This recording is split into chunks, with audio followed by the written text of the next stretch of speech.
Good evening, ladies and gentlemen, and welcome to RLAfterShock, the show that has now had more episodes than I have had failed attempts to get a girlfriend. I'm the Eternal J. Joining me is Digital Bake. That is a bloody high number, yeah. Jesus Christ. Okay. I thought I'd throw in a little bit of an in-joke there, just for the sake of all the people that have no fucking idea what I'm on about.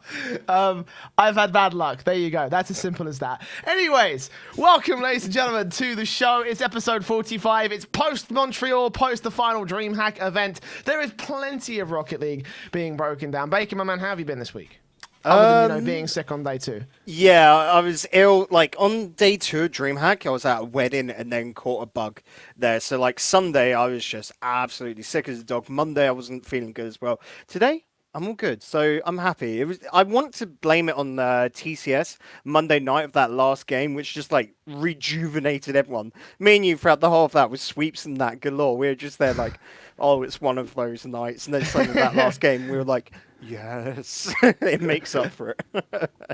Oh dear, man. Yeah, it wasn't a great time for broadcasters all across the shop. I've actually just come off of doing Counter-Strike. I've just literally just gouged down a fucking plate full of chips and Savaloy because I'm hungry as shit. I didn't have anything in the food anything in the food. Sorry, any food in the fridge, I should say.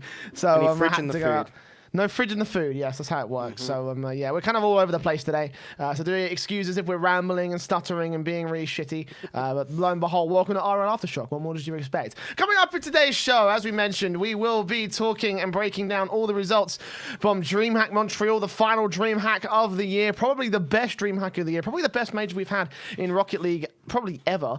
Of course, all the results from day 1 and 2 group stages, plus the playoffs. All the storylines we talked about last week. Get every developments this week. And, of course, bringing to light some of the teams that managed to overperform and underperform over the course of the weekend. And of course, this is cross-regional as well, because there are a couple of teams that, despite not being from EU, we do like to talk about. Plus, we're also talking about the Mousesports side, because they have finally picked up a team, and unfortunately, Rams is not part of that team. So let's begin things with the news, and we'll start things off with a bit of a fun one. Rocket League has finally gone free to play. As you can see, this incredible, brilliant screenshot. Finally, Epic Games have not only decided they're going to put it on the Epic Games Store, they're sharing it with the Microsoft Store, courtesy of Adam Beckwith from, I believe he's the landlord, or is he the artist from Psionic Studios? I can't remember what it is, but... he's one of the directors, he's one of the OGs, yeah. Beckwith is, hence Beckwith Park. Exactly, that's what I'm saying. He's an OG from the Psionic sort of company, essentially, and so that's where you get the Beckwith Park from. But you can see this brilliant gem of a game called Rocket Ball Soccer is now available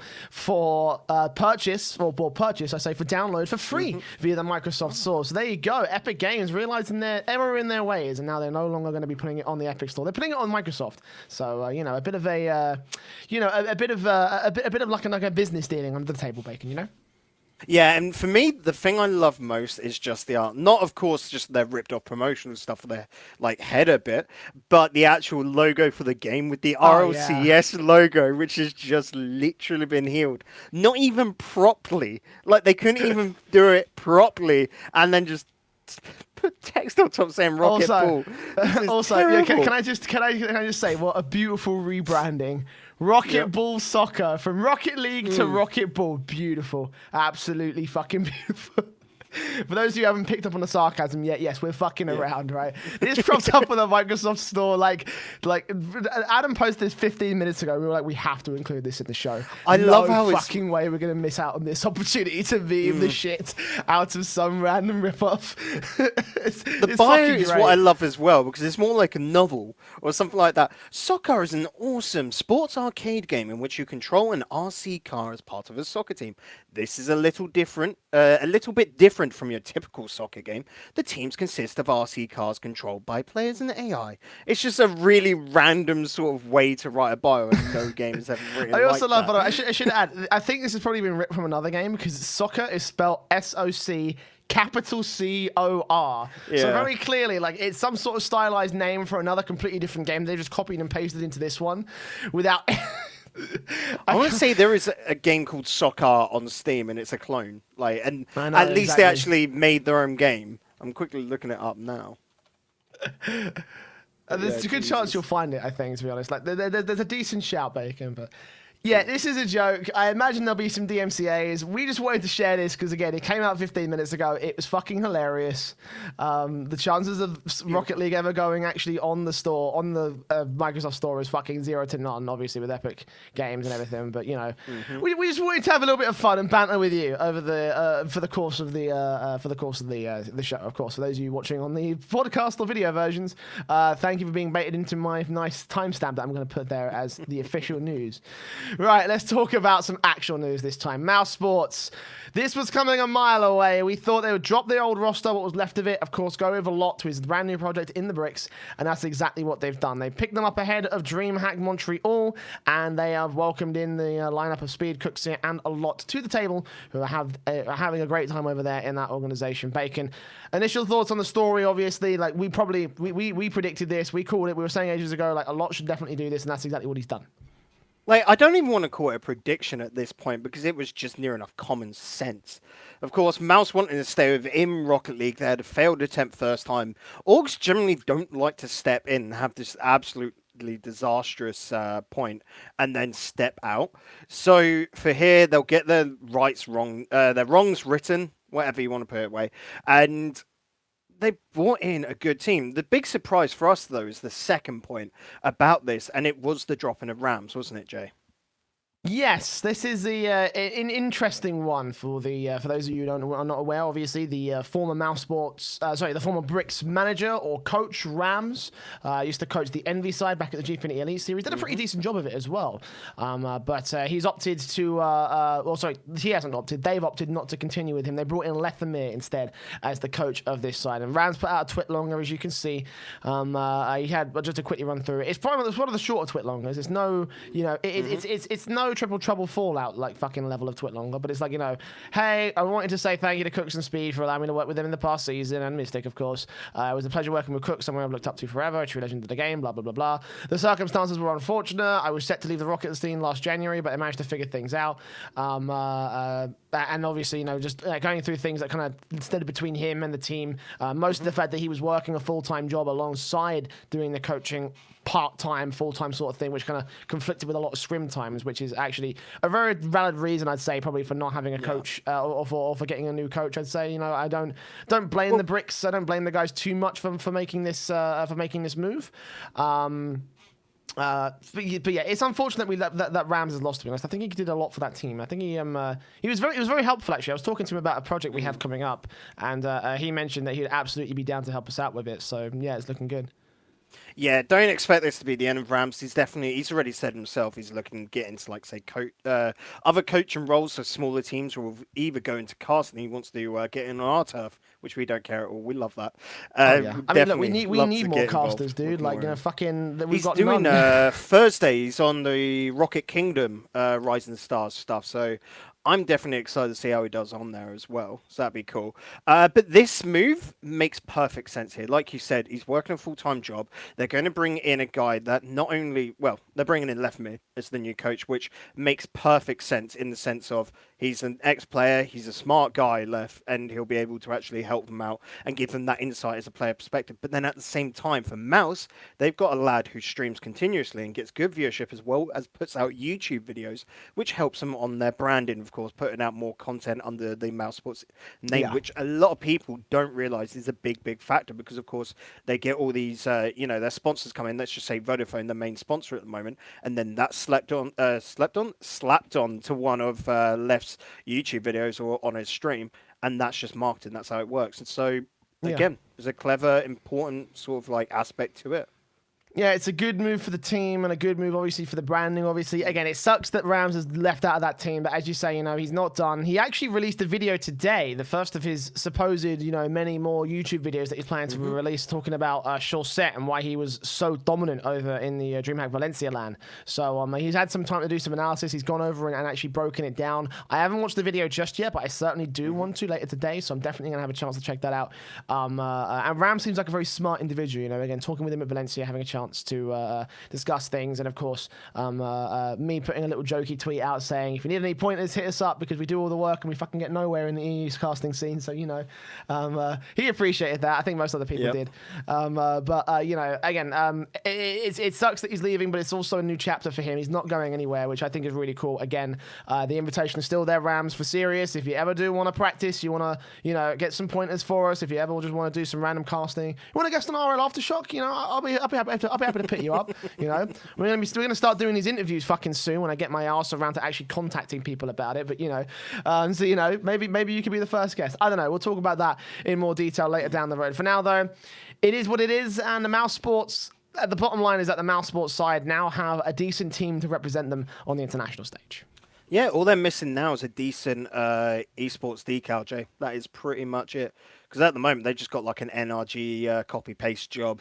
I'd like to see a new season of decals, because, Sonics aren't afraid to make money. So let's just get a new season. Let's get away kits and actually do Mousesports a bit of justice on this one. Well, we'll see how well that will go in next season when the esports shop items hopefully get updated with some of the new teams involved. Again, Reciprocity would love to get those items.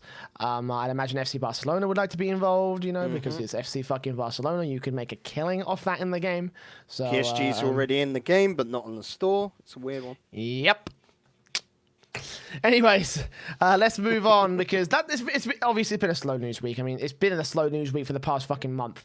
But in this week in particular, obviously the main thing to talk about was the Mousesports thing, because they obviously were at LAN as Mousesports. And obviously it's a big thing to talk about. Of course, the main front of the show is still going to be about the Dreamhack Montreal stuff. But before that, we just had a mailbag come in. I asked last week for people to put in a mailbag. This one was put in literally 5 minutes ago. So I'm going to do it because I wanted to do some mailbag questions. Again, for those of you who are not part of the Discord and you want to get involved in the show, you can send us a mailbag question via the Discord link that you can type !Discord in the Twitch chat for. Otherwise, if you're listening to the audio or video version of the podcast, it's in the show notes and video description of every single episode. Click that link, follow it to the Discord channel, join our community, and send us a mailbag via the mailbag channel. Tag Matter, the Cone Man himself, the absolute legend that has also taken my anime recommendations recently, has opted to talk about the importance of Dreamhack in Rocket League. The specific question is just, quote, general thoughts on the importance of Dreamhack in RL.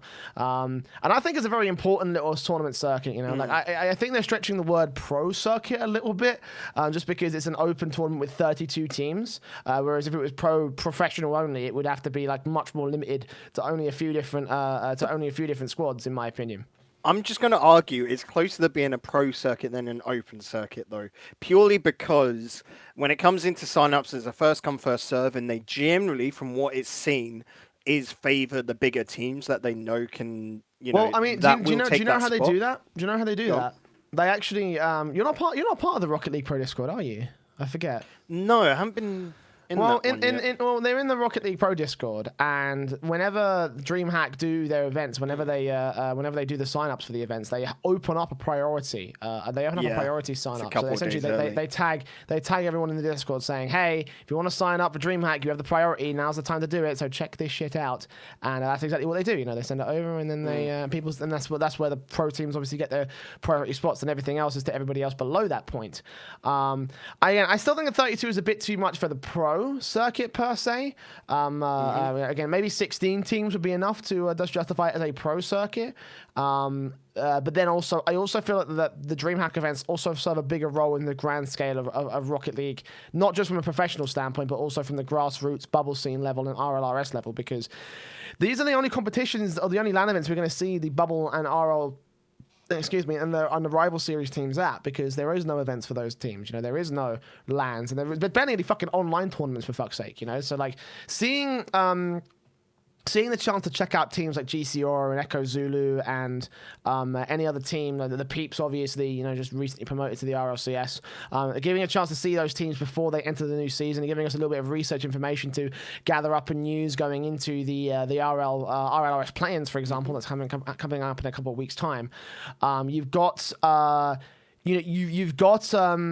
you've got a certain level of also like a little bit more to the pro circuit and more to the DreamHack events as a whole, because it isn't just the pros there, and I kind of enjoy seeing the underdog runs that teams can make, because not only is it a place for the pros to mix with the bubble and rival series teams, but it's also a chance for those teams to prove themselves with a fucking robust format, the most robust format we have in the entire scene, and therefore any victory that you see like this past weekend is perfectly legit, and there is no disputing the fact that they won those. Yeah, so, I mean, saying it's the most robust format is pretty much you've got low bar set anyway, because RLCS still needs to change. We're happy that RLRS is getting an upgrade, but DreamHack is not the most important tournament. That is naturally RLCS It should and RLRS. Going on to that, I would say it's the best tournament series, though. And that is so clear. Like you said, any team can sign up and get involved. Even teams that, we've seen it in the past, I don't want to say lucky as such, but they've got those closed, the open qualifiers online beforehand, which any team can get there. I loved with this most recent one, of course, they had the South American and the OCE qualifiers. OCE probably got there before. We've seen Chiefs, Renegades, all of that go along anyway. But South America is a big, important one. What with Lotus finally being able to go along to a DreamHack now, which we absolutely fucking loved to see them there. The thing that you're talking about, and it's what we're going to say, is just next year, 2020, we do want a format change, and it's just basically an expanding. Like you said, where it's an open circuit, there needs to be sort of like a two-stage part to it, whether you have your pro, I want to say, reclaim spots due to last performance. That is your pro, the major at LAN, and then do like little qualifiers sort of events beforehand. Basically expand DreamHack and make it I don't want to say the second event, but near enough. You've got RLCS, and then you've got the DreamHack.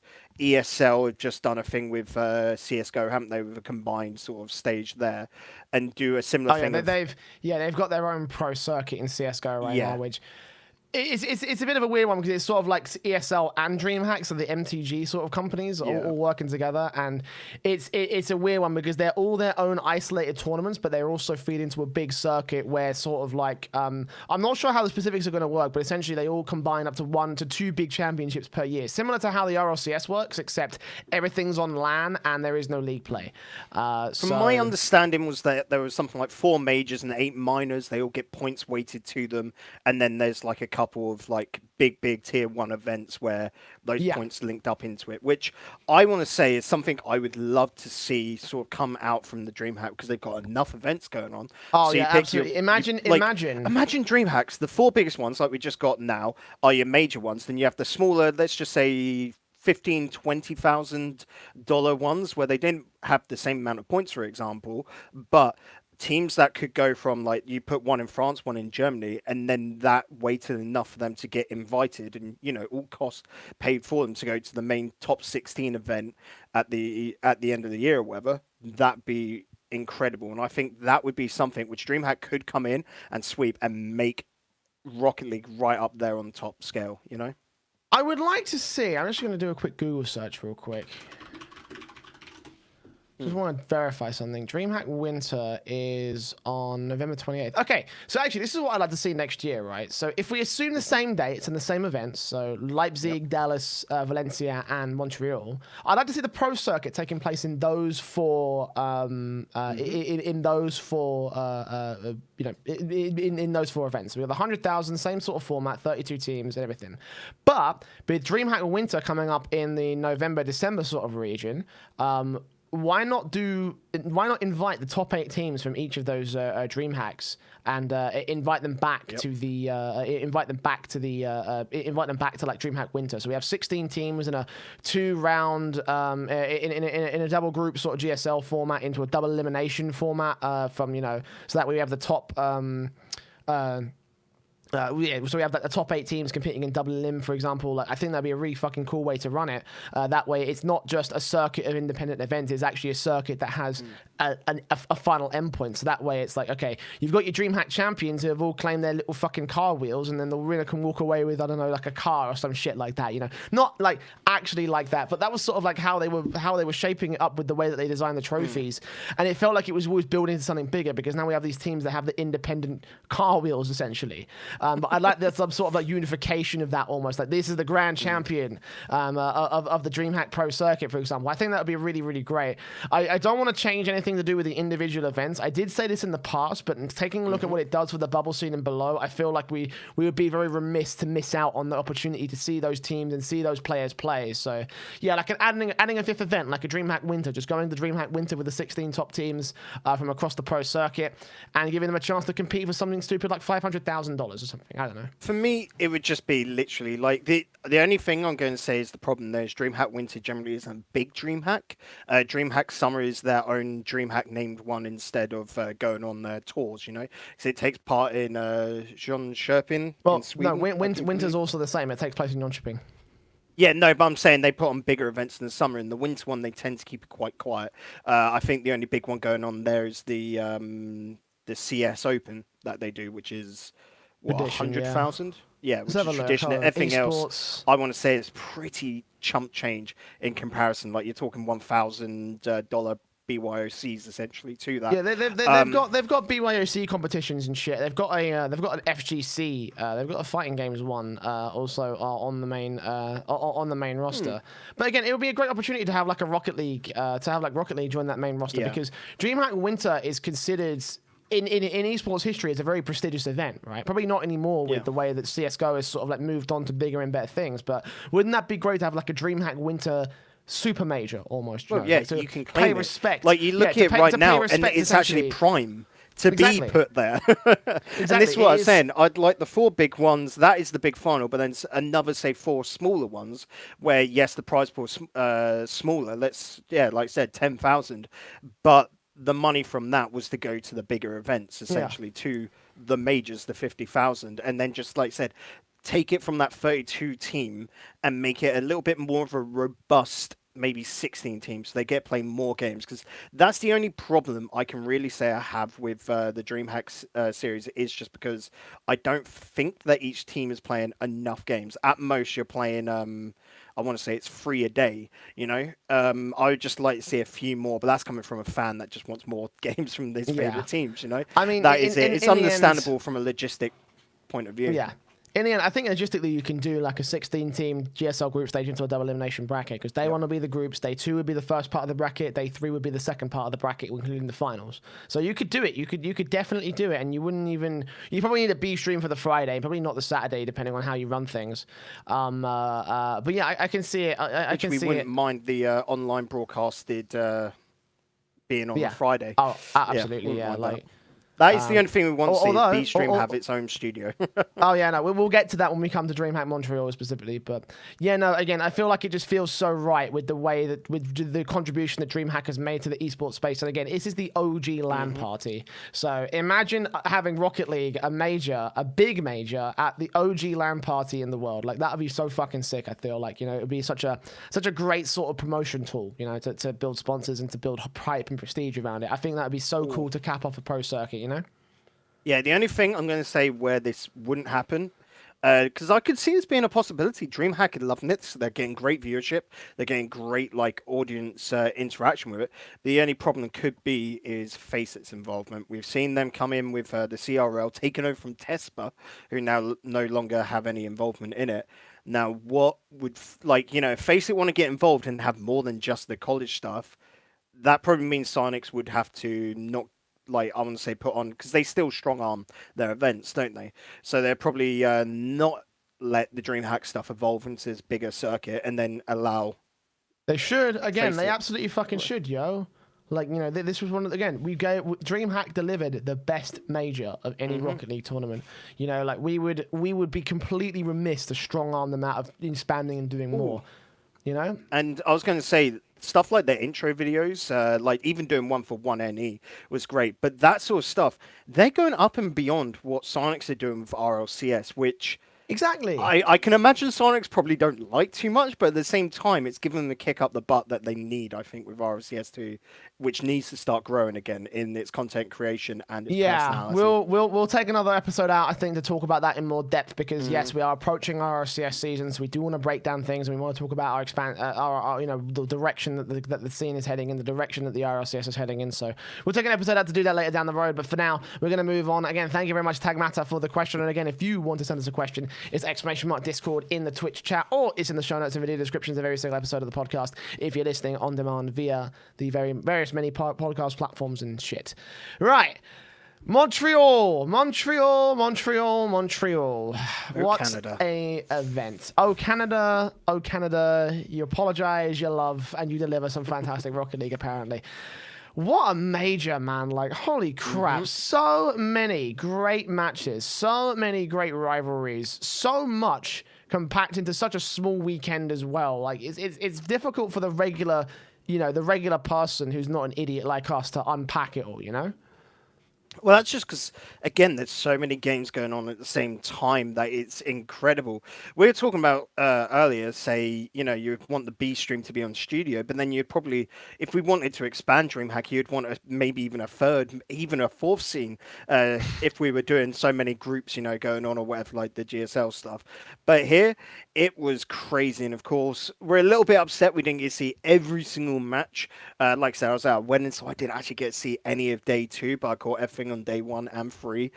Jay, of course, you caught day 2, so good stuff there. We're covering on every bit basis. But day 1, like, I can remember opening up and we were talking, I don't know if you were in there, but in the subpar Discord, I think we're in their Rocket League esports, and we're talking about Mousesports and 1NE, because that's the first match on stream, and we were just sort of there going, like, all anticipating, because it was a historical moment. Going a little bit back to the importance of DreamHack, this is why it's important. The first Asian team turning up in a major tournament, Jay. This is why we love DreamHack, and again, everyone gets together. Everyone loves having these little viewing parties, and it's crazy. Yeah, it was fantastic, man. I mean, I was kind of like flicking between the Pro Circuit and the Major, so I was sort of like bouncing between Counter-Strike and Rocket League. It was fucking insane. Got to catch up on the Counter-Strike. Oh, mate, don't worry, you didn't miss much. It wasn't, especially the finals. The finals were a complete blowout. But that's a topic for another podcast. We'll talk about that later. Yeah. So. Montreal, obviously. Let's talk about some positive. So let's talk about the tournament as it stands as a whole. Obviously, we talked about the way we want it to be. We want to see it expanded, obviously.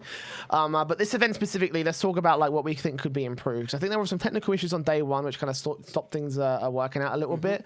I think that there was a couple of blackouts during the stream on day 1. I saw that the stage wasn't always being able to handle itself a lot for day number 1, especially on the LCD monitors kept blacking out, which is really fucking weird for DreamHack because I don't think we ever saw that through any of them.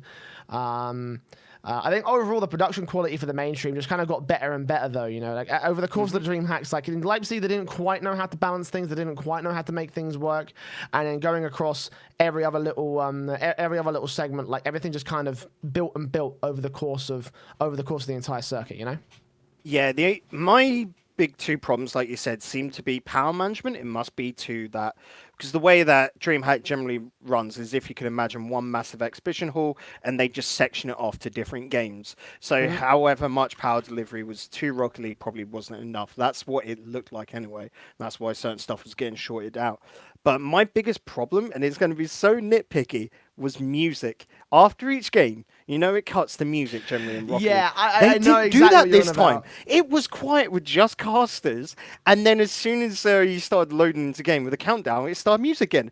Why? Why did they change that for this one? It was really it's one of those production things where you don't realize its impact until you actually have it removed, which is one of the reasons why I praise DreamHack so much, because for all of their tournaments they always have that shit down pat. And this one again, I think there were some technical issues that stopped them from doing it. By day 2 and 3, it felt like everything was together. So it was. I think that it was a bit of a weird one.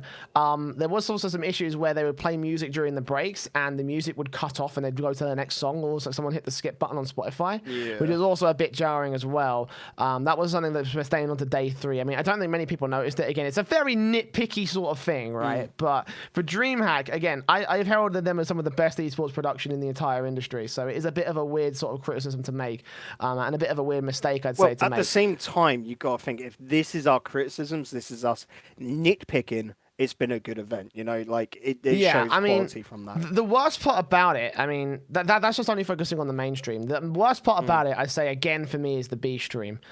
We talked about it last week. We were like, please make it not be a remote stream again, because it would have all the same technical fuck ups and issues in regards to the technical limitations of streaming a game over the internet, then bringing it back and restreaming it back over again to Twitch.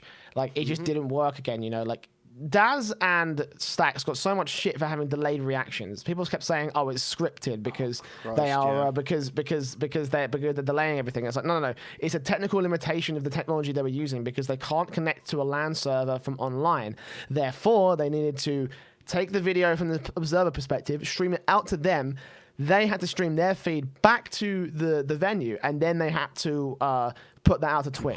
So the video delay is like at least a good second or so between them seeing the video and them commentating it back. You know, it was to the point where conversations got really, really awkward. And Daz and Stacks got so much shit for it, man. Like they were labeled as really shitty casters for it, and it's like that's not a valid reason why. You know, like, I've got my own criticisms of them, but absolutely the issues that were brought up on the stream and the reason for their casting not being as on point as it was, or as it usually is nothing to do with them. It is all to do with the fact that DreamHack once again wanted to do a remote stream, and they absolutely should not. It doesn't work. It's been proven not to work at Valencia. It didn't work here for Montreal. For next season, if we do another pro circuit, we have to do it like we did it in Dallas, on site, B stream casters from a studio. Yeah, pretty much. Like, we can understand. Hell, if you want to put together a studio that's entirely remote, right? And get someone on site to stream a clean feed of just the game and the game audio out to whoever. Let's say, for example, that we're doing a production here for RLAfterShock in studio, right? So rather than doing it online like we're doing right now, I'd set up something over there, right? Over there in my side of the corner of the room. And then I'd say to DreamHack, send us out a clean feed, an RTMP feed of some sort of, I don't know, maybe you stream through Mixer, for example. That way it's low latency, or YouTube, so it's high quality. That way we'd take that into this setup here, and then we'd have someone producing it, essentially doing all the stuff that Quent would do, and then they would send it out to casters who are here in studio. That way you get rid of the lag issue, and by the way, we are also taking all that feed, compiling it in with the caster cams and the caster audio, and streaming it out to the DreamHack channel, you know? So that way, if you want to do an off-site stream, that negates a lot of the issues, and it solves a lot of the problems that we've had over the course of the B streams for the likes of Valencia and for fucking for fucking Montreal. I know that the Dallas B stream was not great, but I still think it was better than what we put on technically, from a technical standpoint, in accordance to what we did with Montreal. Yeah, I'm trying to think, because again, you would never know the difference from having, with the B stream especially, a team on site and then off site. The B stream could very much be done in a pre-made studio in an office. For some reason, I want to say in America anyway, they do have a studio in, I want to say it's something like Houston or whatever in Texas. Don't quote me on that, because I just say I'm thinking. Yeah. They have. I think they might have access to the ESL studios in Burbank, because obviously they're MTG. So in theory, they could hire it out and do that. I'm looking right now. They've got one in Montreal. They've got one in France, and Tacoma, WA. Is that Wyoming? No. Wichita? I don't know. Or is it Washington? Washington? I don't know. For whatever. We're not Americans, okay? Yeah. I don't know cities in America, and like, yeah, their postal sort of like and shit. Yeah, all that. But yeah, essentially they have got offices around the world, which we're not saying just do this for Rocket League. We're saying you would do this across the board. I'm surprised they haven't done it already, you know, just for B streams. And for that event, you bring them in. For example, you could even probably put 2 in the same sort of office in separate rooms and then do your Counter-Strike and your Rocket League going on the same weekend. You've just flown them in, and where these are in offices, like I said, in let's just say Montreal, you just put them in a Premier Inn or a budget hotel, and it's not anywhere close to main events, so it's cheap to do. Yeah, I mean, I think again the ideal solution would just be to get them out onto the onto the site and do it from the fucking event. Oh, yeah. But there are plenty of cheaper options to do that you don't have to completely cheap out and sacrifice the production for. Again, this is a perfectly good solution. Like hell, if you asked us to put it on for AfterShock, not only would I give you a great quote for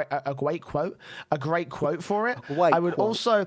I would also do it to the highest to the Dreamhack standard, right? Yeah. I wouldn't fucking we would have to do it to a point where it's like, okay, yeah, we have to make this as good as it possibly can get, and and this is me working with AfterShock, right? We got limited resources out here, but I still think I could do it. Like recently, I got sent a green screen and I found some softbox lights, which recently I've been using to do really good lighting on my on my setup back here. I haven't got it on at the moment, but it's something that could be easily repurposed for a basic studio output. Something that you could be cheaply done with high quality as well.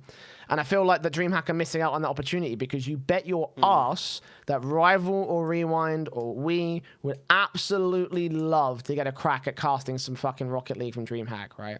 And again, I was up all night. I was up all night watching all the Dreamhacks. I sacrificed sleep. My sleep patterns are fucked for the sake of this event. So yeah, I would have casted it. I actually got into the habit during the grand finals and during the playoff bracket where I was just doing that thing where it's like I'm so excited I start casting over it out of habit. It's really bad, dude. But yeah, man. Again, I feel like it's a missed opportunity for Dreamhack. It's the main weak point I'd say out of the entire event for me, to be honest.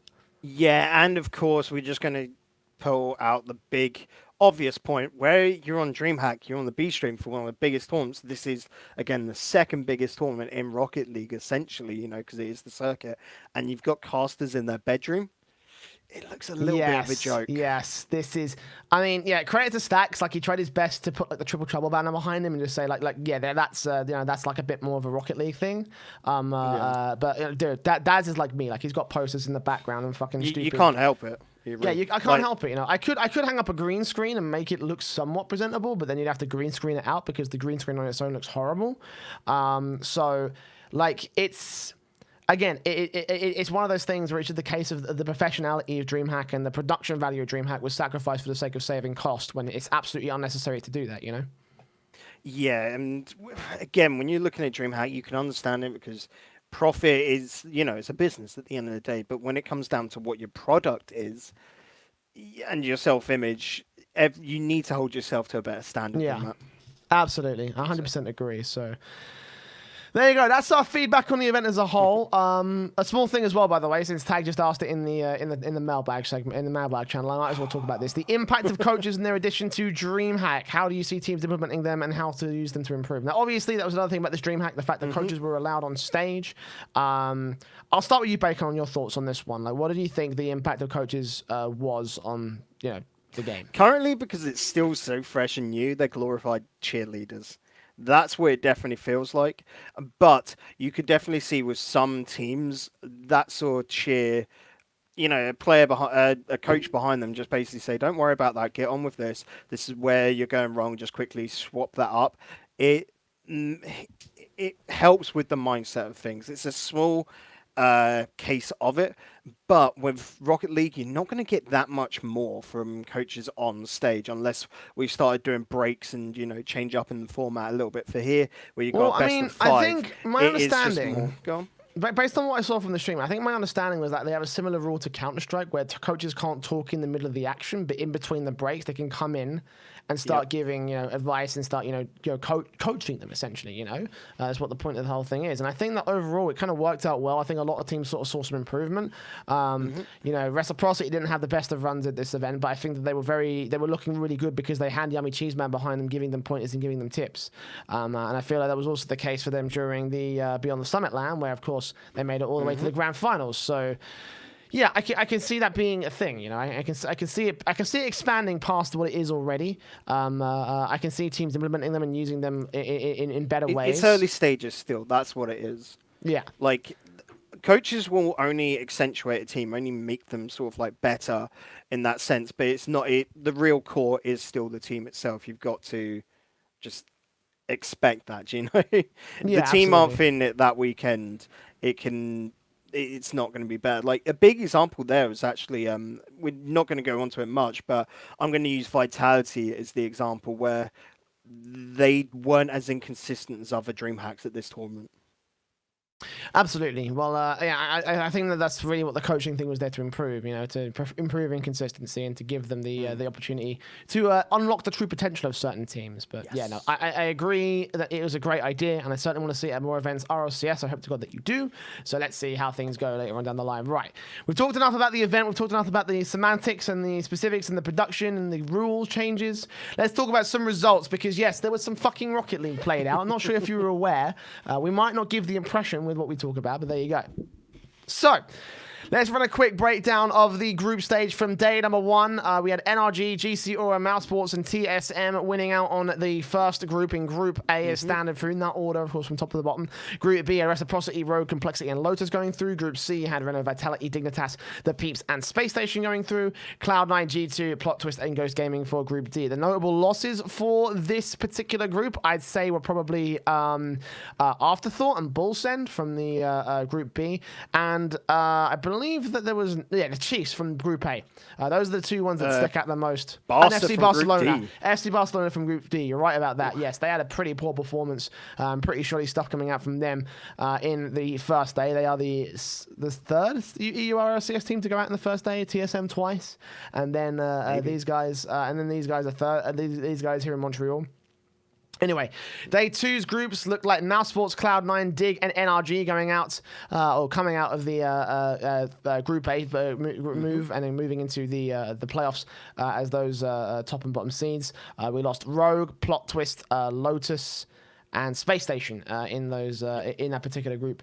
And over in Group B, GC Aura came out completely flawlessly almost, lost only 2 games to TSM and came out in the top seed above that alongside knocking Complexity down into the lower bracket. G2 beat out Renault Vitality and the Peeps, but Renault Vitality and the Peeps did come back and move into the lower bracket seeds for Group B. We lost Reciprocity, we lost TSM, we lost Ghost, and we lost Complexity. And we move into the playoffs where the Peeps fucking wrecked face. They wrecked face. They beat Mousesports. They beat Renault Vitality to get to the finals. Cloud9 lost to Renault Vitality in the quarters. GC Aura lost to NRG in the quarters. And then G2 beat out Dignitas NRG to meet the Peeps in the finals where they went 4-3 in what I believe, if I recall correctly, was a reverse sweep. The Peeps took Dreamhack Montreal. It was something along those lines. It might have been a mini reverse sweep. 3-1 to G2, and okay, yeah. then... So it was a mini reverse sweep then. Okay, so that's where I'm getting it wrong, but yes. Still all counts amazing, yeah. It was fucking insane. It was insane for the Peeps. We'll talk about them in more detail when we get to the final little segments of the show. For now, we're going to go through some of the low perform. We're going to go from low to high as we always do with a lot of these LAN events. We're going to talk about some of the teams that underperformed and then move up to the ones that, of course, that became the champions. So we start with 1NE. We talked about them going into this LAN as the first Asian team to do so, and they got so unlucky. They got so fucking unlucky with the draw. Yep.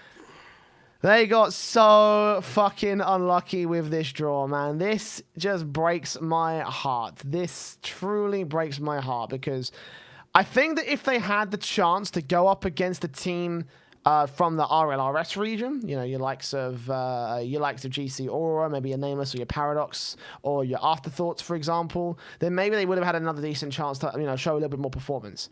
But as it stands, they went out 6-0, not scoring a single game because they drew against Mousesports in the uppers, and then they went to the lowers where they lost to Team Solo mid.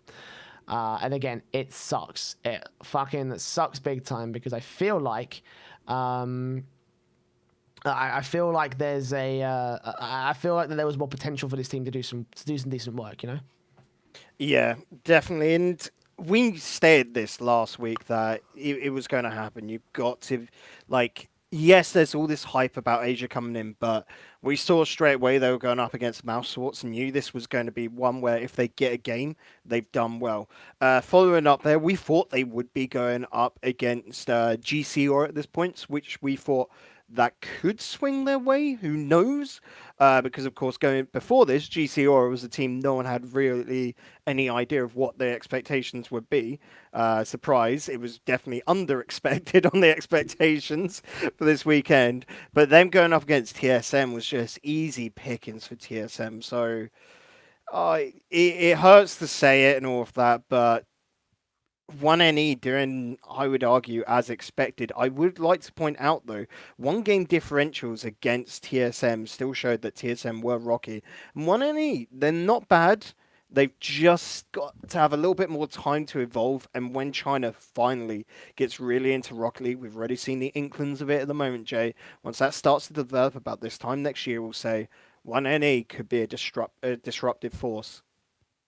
Yeah, absolutely. You know, it's the first tentative steps of Asia. You know, I like to compare it to the way that we saw South America come in for the WSOE tournament. Yes. And, you know, it wasn't the best of performances. Obviously, they went out in last place. Same thing for 1NE right here.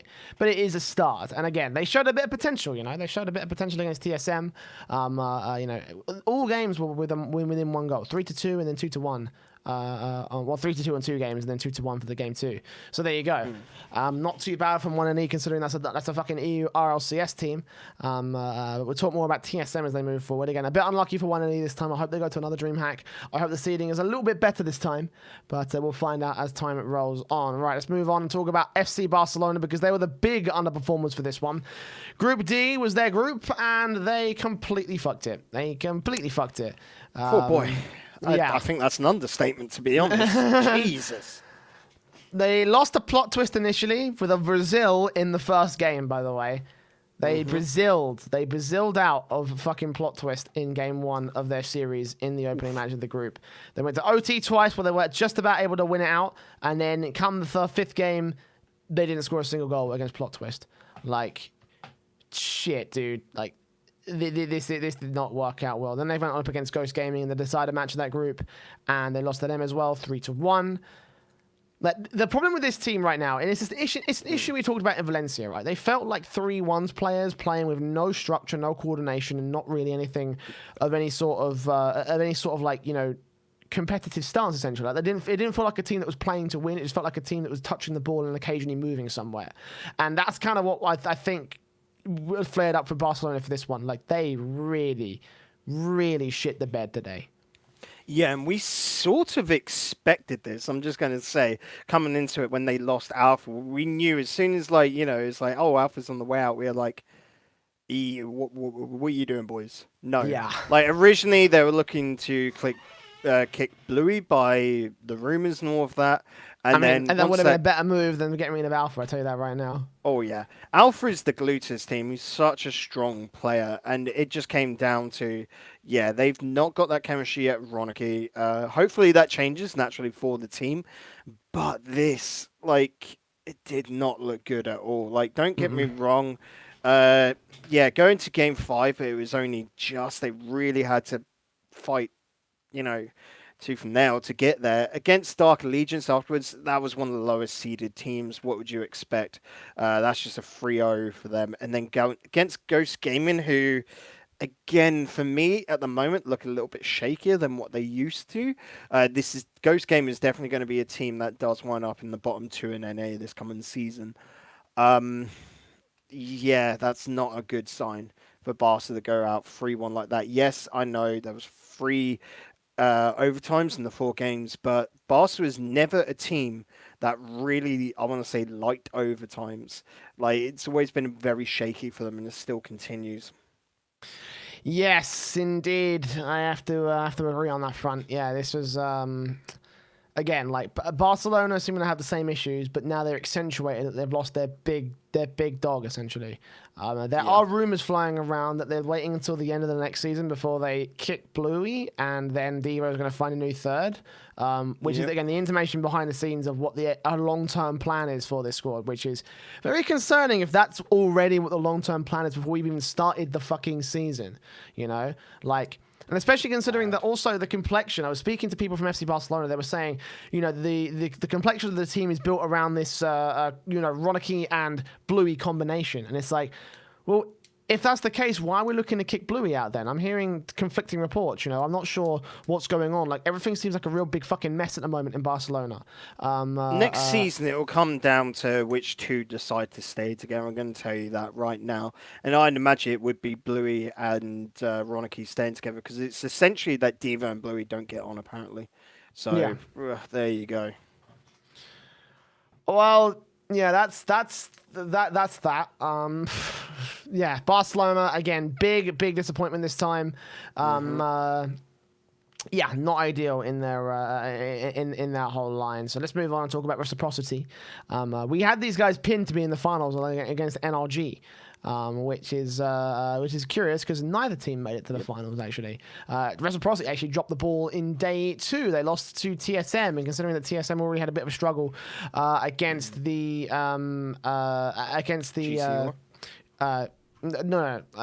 GC Aura as well as 1NE, obviously. So that was a bit of a surprising moment for them to be able to go so far and again lose to GC Aura in the decider match. That's twice they faced GC Aura. If I remember right, they didn't have the greatest showing. I'm quickly going through Wikipedia now. Yeah, 2-1, lost 4-0, and then 1-0, 1-0 overtime. That is not convincing. Yeah, and then they actually managed to beat Reciprocity somehow. So Reciprocity dropping the ball this time. And in the decider match, they faced Renault Vitality for the final spot in the playoffs, and that didn't go well for them. They lost 3-2. It went down to game 5. I believe they nearly reverse swept Renault Vitality. No, they didn't. Sorry, it was a game 1, and then they took 2, and then Renault Vitality took the next 2. So yeah, it got close towards the end of it, but. Yeah, Reciprocity, I feel like they were playing in a sort of fashion that was like, okay, well, we're playing, but it feels like a very passive style of play. And then they realize in game 5, and like they lose the first goal like within the last 60 seconds, and then they're like, oh shit, we've actually got a professional match to play. And then they step up and then they perform. Which kind of repeated itself every time I fucking watched them over the course of the weekend. Like, did you notice this as well, Bacon? Like, this was very, very weird sort of style of Rocket League, I'd say. Yeah, and a weird one, Reciprocity in day 2.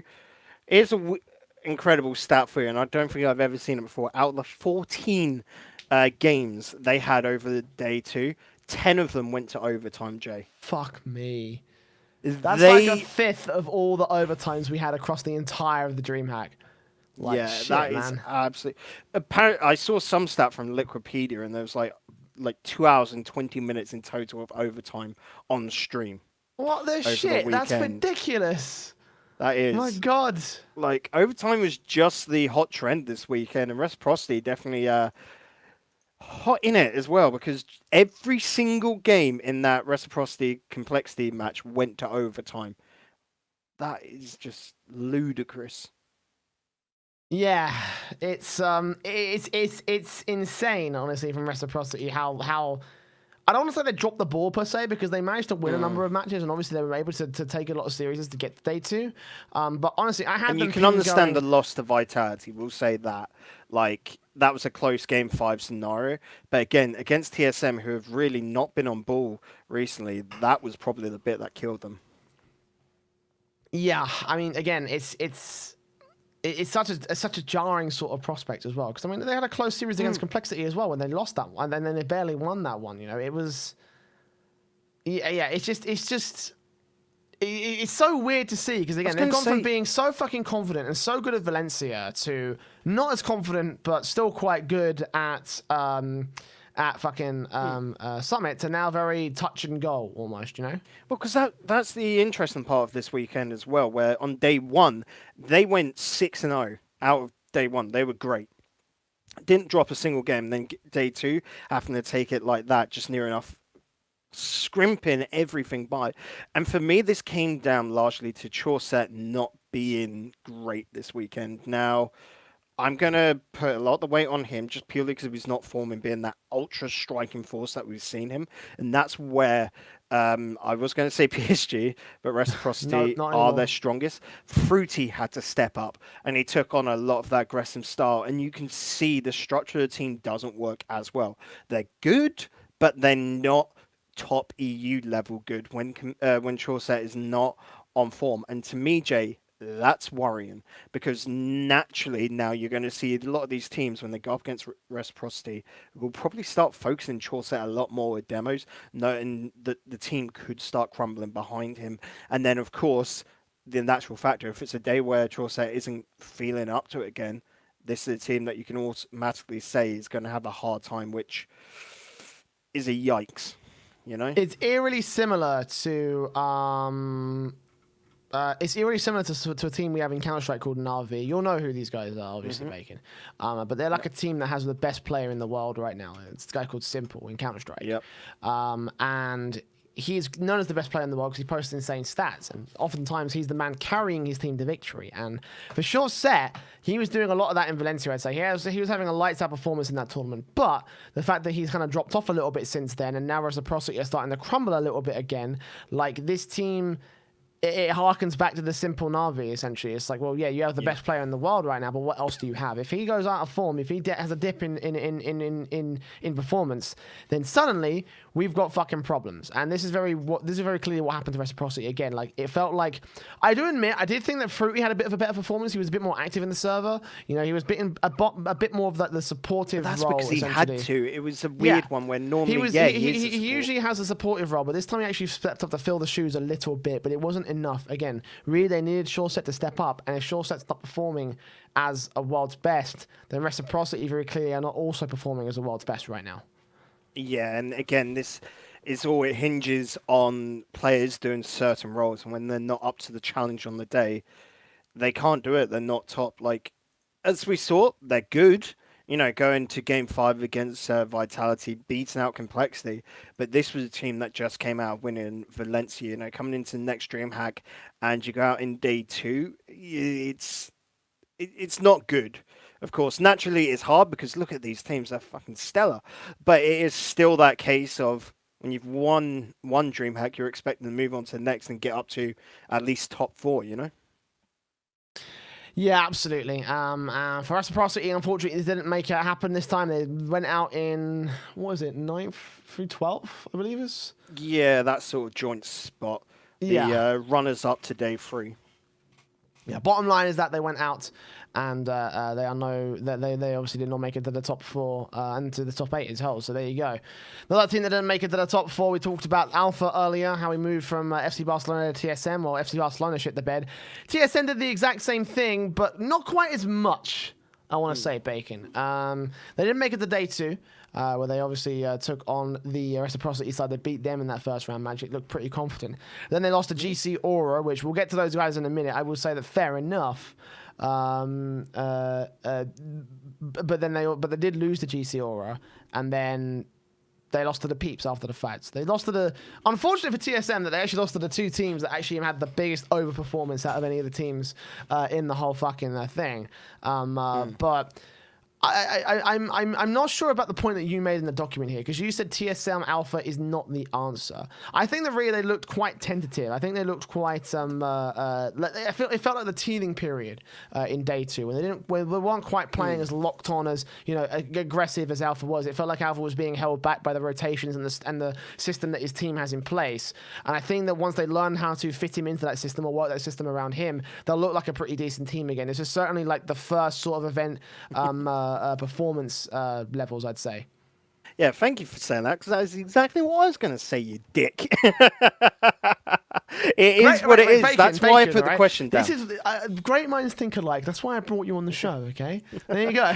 But essentially, that is it. I can imagine a lot of people after that big move picking up Alpha. Of course, a lot of people going, "Oh, TSM is still trash." No, this is their first tournament together, and they're having to change up their playstyle entirely to accommodate Alpha into it. And Alpha looked fairly good. It was just as a whole team effort, it wasn't the best. And so for me, like, and you can see what I've written down in my one.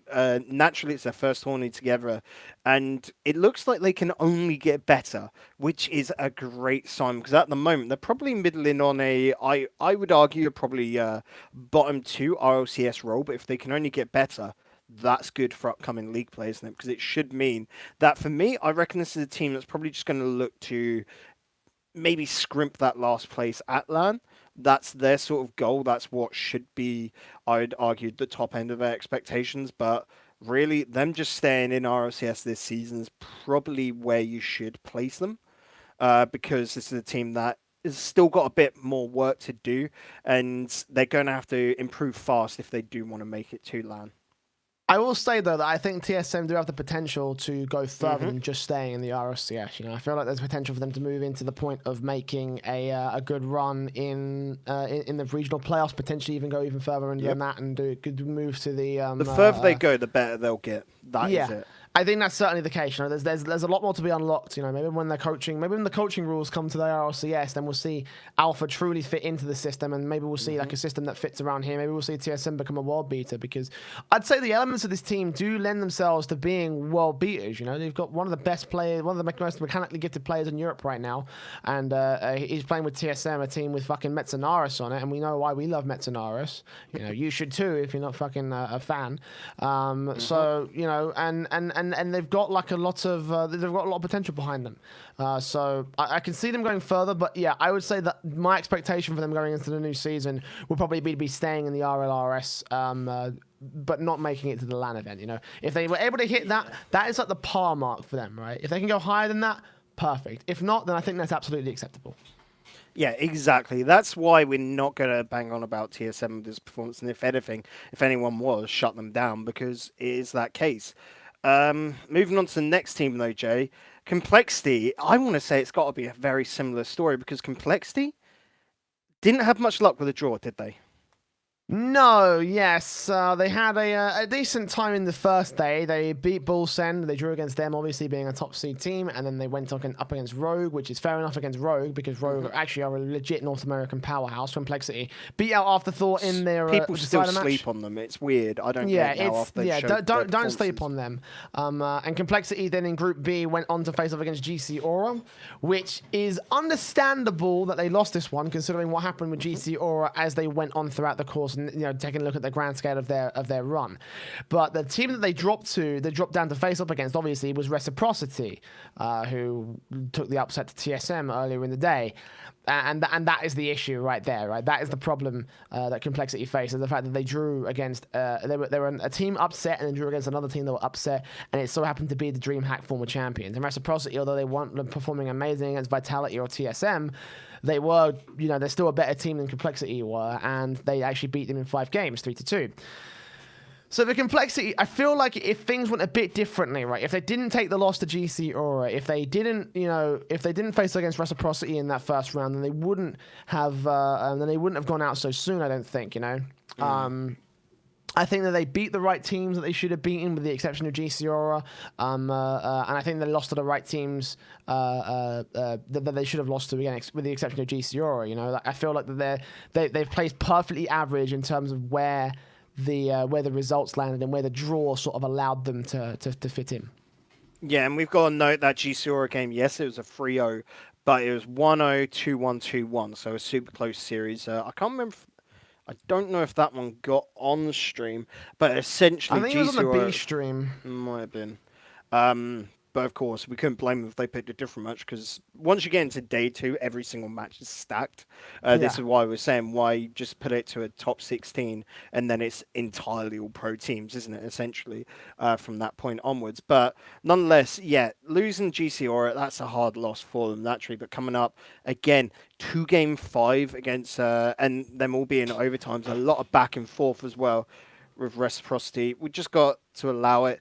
Complexity will be looking to bigger and better things, of course, this coming season. They've got that coming.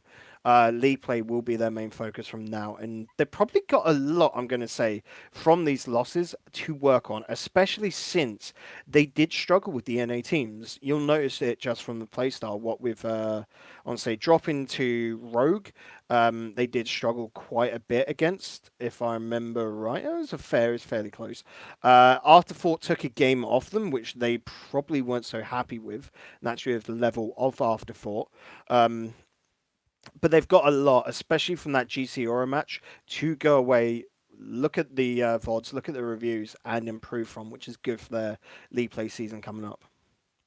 Yeah, again, I just feel like it's a shame for Complexity, because we've been rating them as a team that has the most amount of potential, but they haven't been able to live up to that potential, and it feels like that's only because of technicality's sake, you know? Yeah. But yeah, it was an average weekend for them. They placed where they should have done. They beat the right teams. They lost to the right teams. Again, G0 exceptions apply. And again, they placed in the they placed out in day 2, and that's fair enough. I think, the complexity. Now, Mousesports. We're moving now into the top 8 teams, obviously. We'll talk about Mousesports. They had a fucking run through the group stage, didn't they, mate? Went 3-0 against 1-E. They had a close series against GC, or obviously GC beat them out, but then they completely swept the floor with fucking Paradox. They beat the shit out of Rogue. That was an embarrassing series against Paradox, yeah. Yeah, Jesus. Paradox got absolutely fucking rinsed. Like, it was not even close. Not even close. Yeah, the second game went to OT, but 3-0 and then 6-1, almost to Brazil for Mousesports. It was a fucking whitewash. And then that it was one also NE game they really held off on because they didn't want to show up NE. You felt it was more a case of they were just holding back, allowing this to happen, because if they just came out and smacked them, it would have been them looking the big bad guys, to it all. So, yeah. And they still won 3-0, but, like, again, they smashed 1NE, they smashed Paradox, they lost to GC Aura. It seems like everyone's losing to GC Aura, so fuck it. Overtimes. Yeah, 4 overtime, they brought it close. And then Mousesports beat out Rogue in the Group A opening match for day number 2. It was it almost a mini reverse sweep until it was blocked off in game number 4 by Rogue, who took to the match point as well. Then they beat NRG 3-0 in not the confident form I want to say, but they had some close score lines. I want to say NRG if I can remember, because I have seen bits of day 2. They just they weren't comfortable. Like, in this game, I don't know. It's got to be something to do with playstyles. NRG just did not like Mouse in this one. Yeah, this was a bit of a weird one. I didn't get to watch the full series. I got to watch bits of it, like you said. But yeah, Mousesports were able to win at that 3-0 and make it into the top seed of the playoffs. And where again they lost to the Peeps like everybody else fucking did, 3-2. And you know what? Like it sucks that for me, I'd say that's about where they should be placing, right? For Mousesports, because it seems like Dreamhack they have the best performances. Speed was popping off as he does, but day 3 is the issue that they have. They can't seem to finish off the job in those day 3 events. And Mousesports, I feel like that they've got the potential to move forward further than that, but like I can feel the frustration on their part. They also feel that potential as well. Even though it's absolutely acceptable. They should have placed the top 8, and that's exactly what they did. But they feel that they can go further, and you can see from Speed's timeline he's getting constantly depressed every time he goes out in anywhere that's not top 4. Do you know what, Pete? I'm going to say this right now to the fucking Rocket League Twitter, right? Yes, top 8 is objectively a fantastic result for any team competing in a 32-team bracket. But when you're a player that's won a fucking Rocket League major and consistently come within this close of winning another, it's fucking annoying, right? It's frustrating beyond belief, right? It is so just infuriating to know you were this close as well in a match that you should have won by all extension, right? The Peeps on paper should not have been able to beat Mousesports. They should not have been able to do it. Mousesports should have been in that quarterfinals by every extension of logic and analysis prior to us knowing the results and actually how things turned out, prior to us seeing how the Peeps were going to play on that weekend. So, yes, it's frustrating. It's annoying for Speed. So don't go ahead and tell him that it's still a great result, right? Because, yes, he wants to go further, and he should absolutely be pissed that he's not going further because it's an understandable result. Yes, he's hit a bit of a stagnation. Not like a stalemate or not like a slump, because he's still performing really well. But he's a guy that wants to move further. And of course he's going to get frustrated if he can't move further, because this is the 4th Dreamhack where he's come into the top 8 and not progressed further than the semi-finals. And let's be real here, right? If you're a team if you're a team that's trying to improve, you absolutely want to be seeing that progression. And when you're not seeing that progression up to the top end, you are going to get frustrated, right? So don't take that shit back to the bank, right? Because yes, it would be a great performance for you if you were competing. It'd be a fucking fantastic performance for us too, right? Like if we went to Dreamhack and got top 8, fuck yeah, mate, absolutely. But we are not Speed. We are not one of the best players in the world right now. Therefore, it is frustrating, it is annoying, and Speed has every right to be annoyed. Yeah, and we were looking at this. Like I think bar Cloud9. This is one of the most consistent rosters. Definitely Speed himself going to all 4. So he's going to have that big expectations. He wants to beat it, of course. Like we said, he he probably does feel that he should be in the semis, if not win it. This was probably building up to Mousesports thinking they could win it, and what a debut that would have been under the Mousesports name, of course. That's probably also adding on to the fact of why he wants to do it. But when you look at teams like Reciprocity and that, beating out a team that as well has just had their org announced, you've done well. Your consistency is king, as it always is. If you can continuously get to that top 8 spot, and you get the caveat this time around of saying you were knocked out in that quarterfinal by the team that eventually won, and in Game 5, nonetheless going the whole way, you're golden. There is nothing to worry about, and Mousesports are looking absolutely banging at the moment. Yeah, absolutely. Nothing to take away from them. Again, they have every right to be frustrated. They haven't had they haven't been able to improve on their performance, but they have also been performing, right? And that is absolutely credit to them because, again, Speed being the first player to make top 8 at every single Dreamhack, and for Mousesports, this is their second time in the top 8 as a 3-man unit. So there you go. Like, that's fucking impressive. Again, in a tournament like Dreamhack, where the format itself is so robust to the point where it's very difficult to make it the top 8, even for some of the top tier teams. Like, we saw many teams crumble at the last second. We saw TSM lose it out. We saw fucking Reciprocity, a team that we thought would be in the grand finals, lose out on Control. With all the factors that could go into the way that the tournament is designed, it's tough. It's tough as fuck, and that's exactly what we saw with the likes of Mousesports and for many others as well. They toughed it out. They managed to play their hearts out, and they actually fucking made something happen. And credit to them. They actually managed to they managed to make top 8 yet again. So there you go. They're still looking good. They're still looking pretty baller. I'd say they're in a much better position than they were last season when they were near relegations. They still look like a banging team off that respect. So yeah, Mousesports, 2 thumbs up from me today. Yeah, it's good stuff, and again, with this amount of consistency, if you were to bet money on Mousesports making it to LAN, you're probably not going to get a great return investment because it's what everyone's expecting now, which worries me a little bit in the sense of that's high expectations for the players, but there's no reason why they can't make it there, Jay.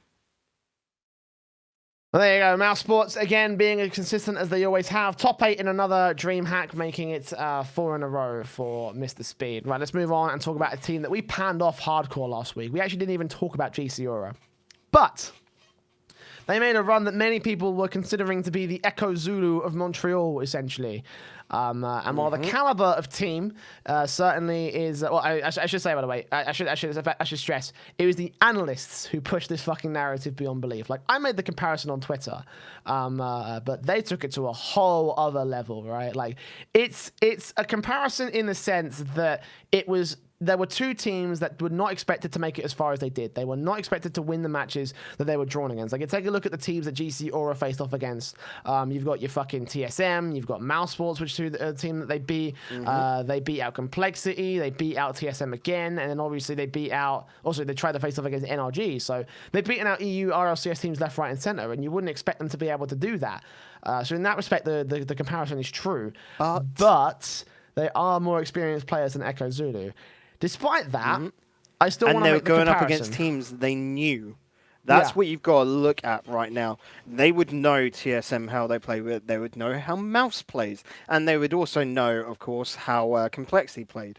And this is, again, like you were saying, players of much higher caliber. We're not talking about, I don't want to hurt the Echo Zulu lads, but not at that time they weren't even RLRS level going into this. Whereas with Aura, you've got Tigre, just recently demoted from RLCS. You've got Extra, who was in RLRS on the Baguette squad, and the same with Oslon as an RLRS player of the previous season. This is a solid RLRS team, and it's to make that comparison.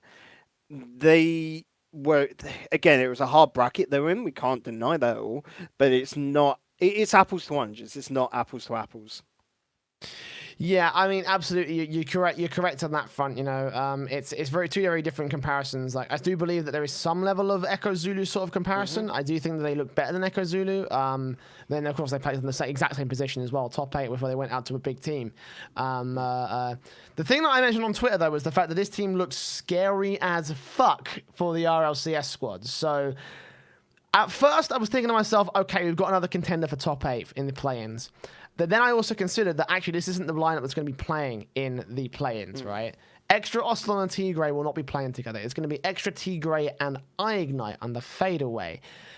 Now, this is where I want to talk about the performance of them here in DreamHack versus how we think they'll perform in the play-ins, because I think that this fadeaway roster, considering what we see now, considering what we've seen from the GC Aura guys, it was a mistake, right? Because I think that Ocelon could provide more to this team than iGnite could, considering where iGnite has been on TSM previously.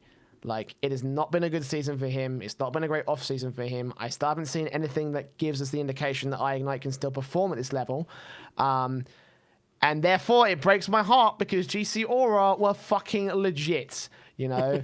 Like, they were actually legit. They were about as legit as Echo Zulu when they popped up, right? That's the reason why I make the performance, because we cannot take anything away from the Echo Zulu run in the same way we can't take anything away from this run. Like, they were both fucking great, they both overperformed, and they both got some absolutely ridiculous results. Like, I can even bring a comparison to fucking RLAfterShock during their DreamHack qualifier runs, you know? Like, how they were taking names from RLCS left, right, and center. And that's exactly what they did here. GC Aura, a terrifying squad that unfortunately I don't think we're even going to get to see perform anymore. So you don't think, so with iGnite, you don't think they'll make RORS? Is that what you're saying? I don't think so. Oh, that is a bold one. I appreciate. Because, of course, yeah, going out and saying that. However, the one thing I can say, iGnite should be a player that can step in. Again, apples to oranges, so who knows how that happens there. Ocelon, though, he's with Bilbo and Lorty. So that is another team that could make RORS. So I could see both these teams make it there. But this season, we know with the level of EU, it's going to be hard even for a team that can come off the back of getting to top 8 of DreamHack to still then go on and make RLAfterShock. So this feels like... Because you can't blame the team, naturally, because they decided on iGnite before going off, and they were sticking with Ocelon because he had already paid for his ticket to go out there and all of that. But this was just something they didn't expect. They probably thought they were going out on day 1. And to make it all the way to day 3, they're probably kicking themselves right now. It's a big mistake. I'd say it's a big mistake, man. Like, again, they can't turn back on it, though. That's the only they thing. Can't. Yeah, obviously the rosters are locked now, so they can't do anything about it. Like, Ocelon's competing in another lineup. He's competing with, is it Underwater Squad? I believe it is. Yeah, him, Lorty, and someone else. I think it might be Bilbo. Bilbo. Yeah, something like that. Anyway, so yeah, like they obviously can't go back on that because they're on different rosters. They can't, swap in between themselves and the qualifiers, and they've got to stick with that all the way to the end of the season. And again, it's a missed opportunity because this team looked legit. I genuinely thought that if GC Aura would make it into the RLRS, they would qualify for RLCS next season based off the performance we saw them putting in on this fucking event. They were legit. Again, they were probably more legit than Echo Zulu, right? I feel that, honestly, considering what Echo Zulu did, right? Because Echo Zulu dropped to the lower bracket of their group several different times, right? Whereas GC Aura, who stayed in the upper bracket of their groups for, I think, most of the entire group stage, I can think maybe they may have lost to TSM at one point. No, actually they didn't. Sorry, they stayed in the group. They stayed in the upper bracket every single time. They played 4 series of the group stage and they won them all. So yeah, it's a more legit run than even Echo Zulu. And considering the teams that they faced, that's fucking terrifying. But we're never going to see this roster perform. We're never going to see this roster do the things that they did this weekend. Yeah, and it's just a sad one. Because for me, it feels again like... Because you got to think, Ocelon after last season, after Method, and getting the blame from his team for that, coming into this... Like, it is the ultimate FU to Method, essentially, right? Because it's like one of those moments where it's like, he got hard done by Rix and Burrito B. I think it's unanimously pretty much agreed by us analysts that he was not the problem in the Method side when he got kicked. And he came to work with this roster, and obviously they've had an absolutely balling time. Like, they've absolutely knocked it out of the park. And now it feels like he's been even more hard done by now because he's been kicked from Method. He's joined this new team. They've done fantastic, and now he's not going to get to play with this new team anymore. So, like, yeah, it sucks so much for Ocelon at the moment. Yeah, and again, it's down to technicalities of the roster locks. Obviously we can't change it. I wouldn't want to change it because at the end of the day, those rules are designed to do more good than harm. I think this is like the one case where it does more harm to a squad. it sucks, man. It does suck. You know, I absolutely agree that it sucks, and I want to see this team, man. I really want to see what they could do, man. I really want to see what they could do. Was in it the just a qualifiers, one-off, or is this literally the capability? Yeah, that's the thing that's always going to roster? linger in my mind, right? Is this a team that could have gone so far, or is it going to be another Echo Zulu where they flashed in the pan for one event and then they died off after that? We don't know, and we'll find out how well they can do as their own respective teams. But let's move on because we have been rambling about GCR for a little bit of time now. Dignitas made it to day 3 was this the first time since Dallas? Or was it from... Christ, no, because they didn't do it at Dallas, if I remember. I'm quickly going back and checking. They definitely didn't do it at Valencia. Christ. They won at Leipzig, right? They won at Leipzig, so yeah. I believe... Let's have a quick look. See, hold on, I'm just going to take a look. So yeah, they won at Leipzig. So this is their and it weren't the top same roster, you got to think, 'cause that was with Turbo still on it before he got kicked. Yeah, this is their first time into day 3 under their current roster, because of course their first showing at Dreamhack with Astral was Valencia. That was his first tournament with them, because at Dallas he was playing with Method. Seems so, yeah. So right then, well that's fair enough.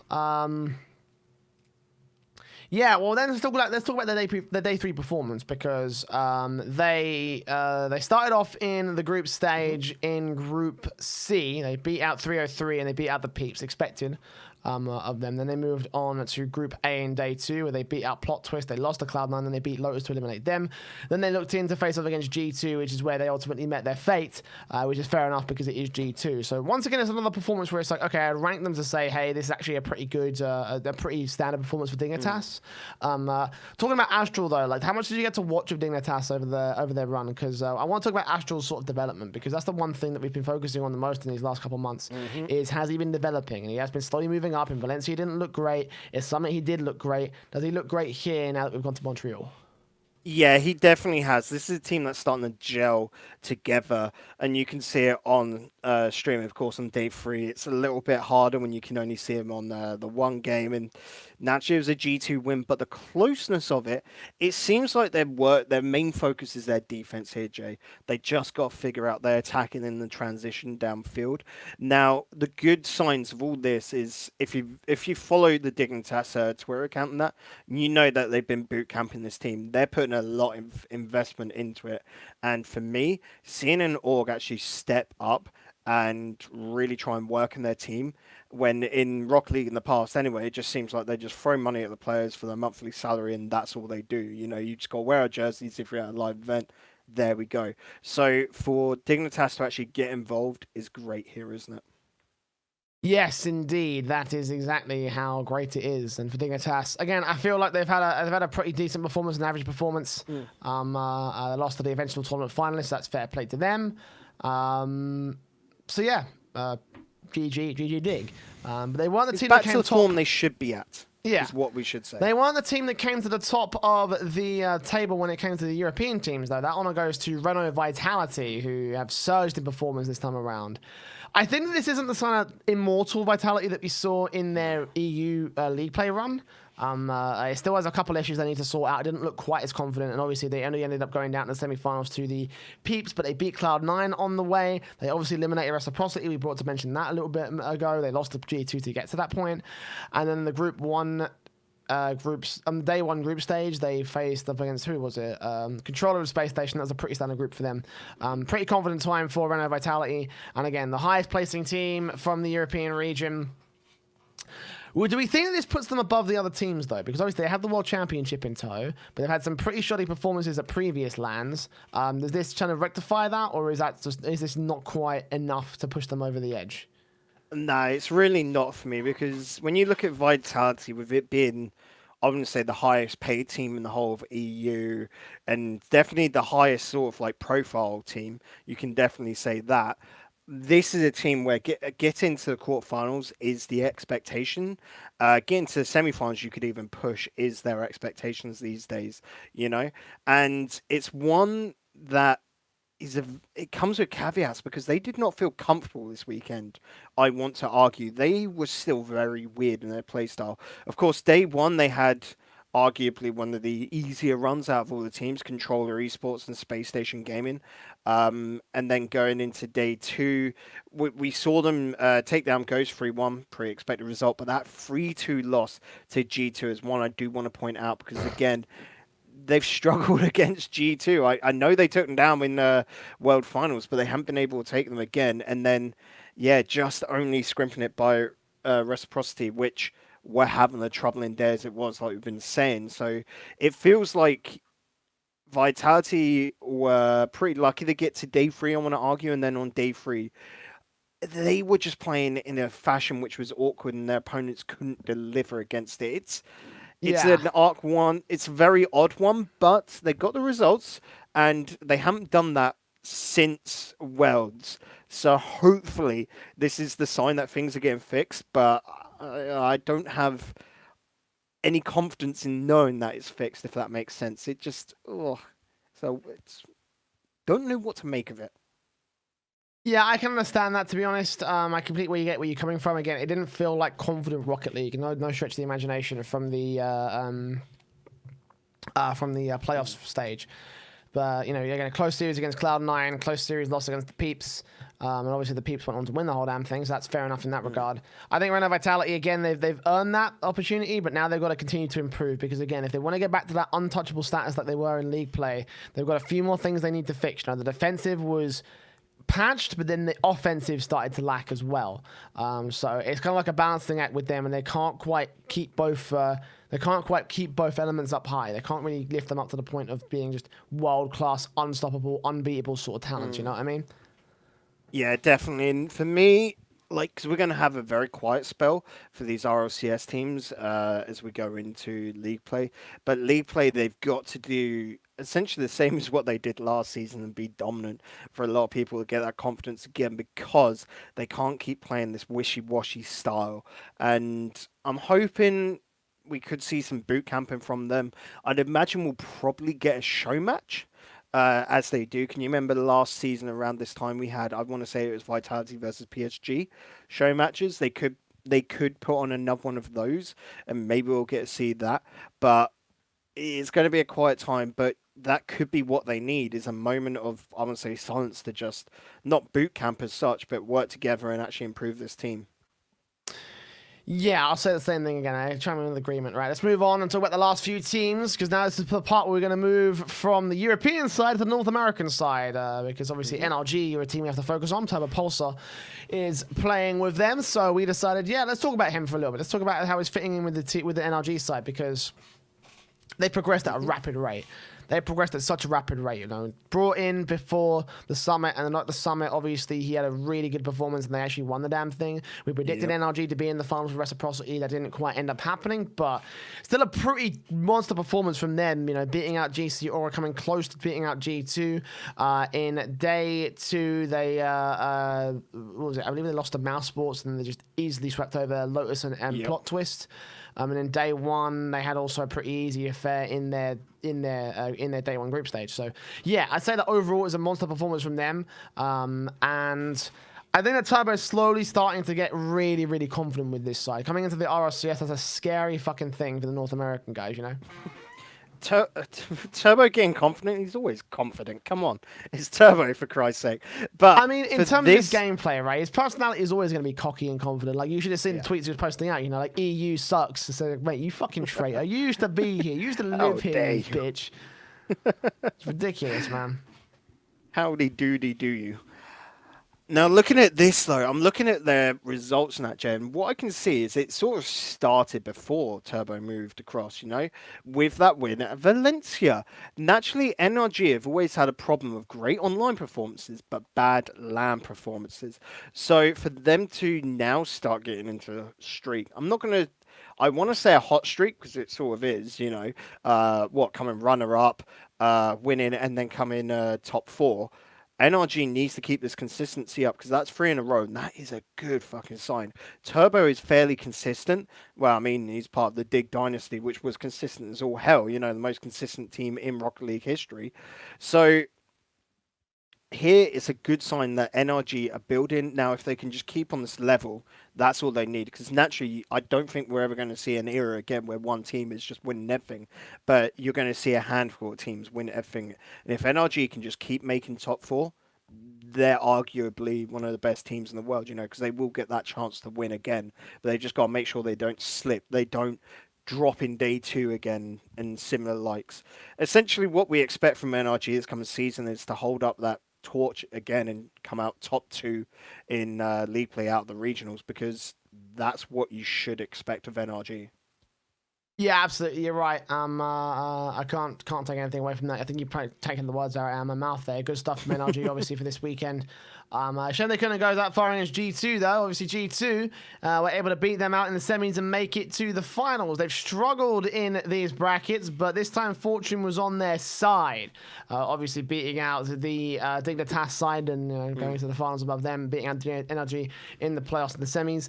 They had a pretty confident time in their group, day two group stage. They beat out the Peeps 3-2 and ran out Vitality 3-0. And then they, of course, had an easy time because they were seeded pretty well in the day one group stage. So, for this performance, the main sticking point, I believe, was sort of like the fact that they haven't been in this position since the RLCS finals, right? Yeah. So for G2, like, this should have been their weekend. Like, everyone was expecting of GT. They were looking good. Naturally, for they're in Group D. They beat Dark Allegiance and Plot Twist. Pretty bloody easy group to go through, so expected sweeps. But then in day two, taking down the Peeps 3-2 and taking down Vitality 3-0. Coming into day three, G2 were the hot team. They were the team that everyone was looking at and going, this is the team that will probably come out and win. If not then you're probably looking at someone like Mousesports, And that was, for me, I reckon, going into day three, the expected lineup to be there in the finals, G2 and Mousesports. But G2, they're finally building up a bit like NRG, a lot of consistency. Notice Cloud9 has been dropping off in their consistency. I say dropping off, it's now making top 8 instead of making that top 4 like they used to. But G2, you just feel bad for them because there's always two things you can count from G2. Them having wicked game 5s. Again, never take G2 to game 5s. And just not being able to do finals. They just blow it. Worlds and here now. It's harsh. Absolutely, yes. I'm not sure about G2's consistency, though, is the problem, right? Because they've had these performance moments where it's like, yeah, they look really, really good, and they look really, really confident, and then there's other times, like in the Worlds, in Summit, where they came out in last place in the bracket, losing to... True. But it was Dignitas and...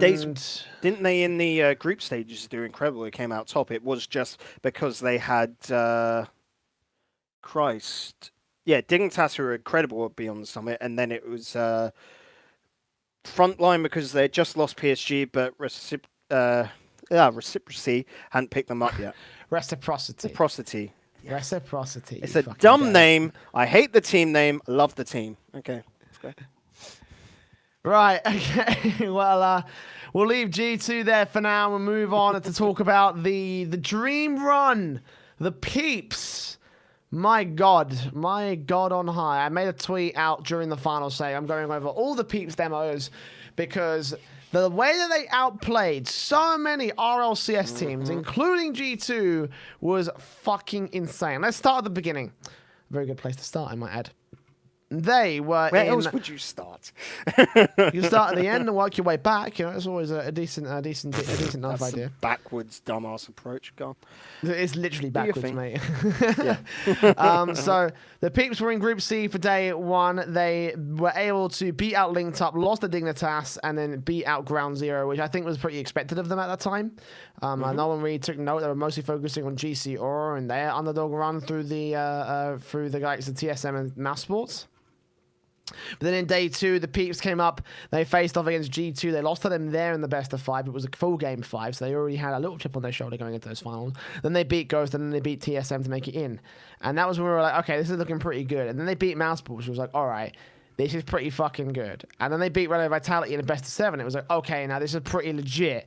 And then obviously they went up against G2, and they managed to beat them 4-3 in game 7. I couldn't fucking believe my eyes, right? Because G2 was starting to catch up. It was starting to look pretty good, right? Peeps made their way to match point by the time G2 started getting more games on the board.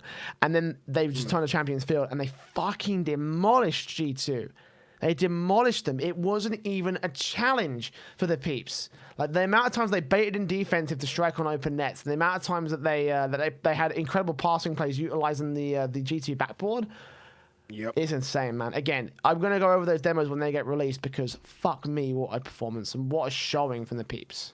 And it's the way Peeps that sort of just took opportunities. I want to say it was a very ball chasing mindset where there is ball, I jump at ball, I get a thing. You know, very few teams don't want to make that risk anymore. They're not just going to jump at the ball and force a 50-50. Because it generally doesn't work, but Peeps somehow got those 50-50s to work, you know, which was crazy. And they just found these very minute angles to work, which was nuts. And of course, the sheer pace they were playing with, Jay, as well.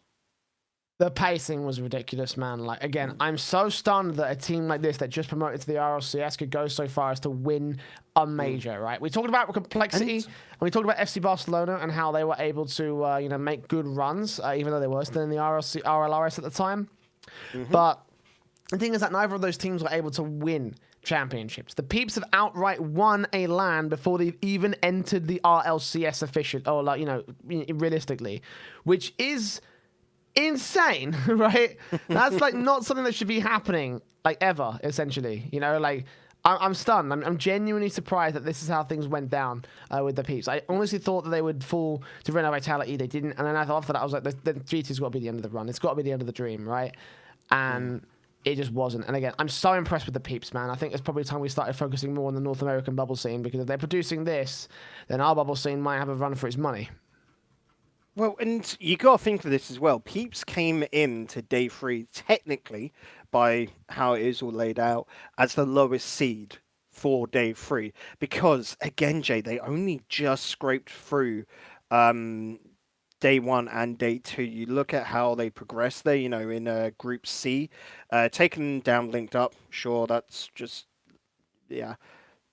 NA bubble scene ain't really it, but the NARL, RS ability scene is growing quite a bit, but dropping the dig and then taking down ground 0, yeah, that's what you would expect from them. Going into day 2, dropping the G2, ouch, just being able to scrape past Ghost, and yeah, taking down TSM in a weirdly, I don't want to say close series because there was only like 2 goal differentials, but it was safely close, but they still had to just scrape down, in the lower brackets from both days, and then come into this, and they just absolutely flew off the handles. So great from them to, I want to say, have that confidence, because naturally, if you come into day 3 from lower brackets and just scraping in, you would probably expect them to just drop straight away, almost get the result that NRG got over GC Aura and just get that 3-0 there out of there, straight away. That's what most people probably expected from Mouse to do in that, and Peeps just defied everything.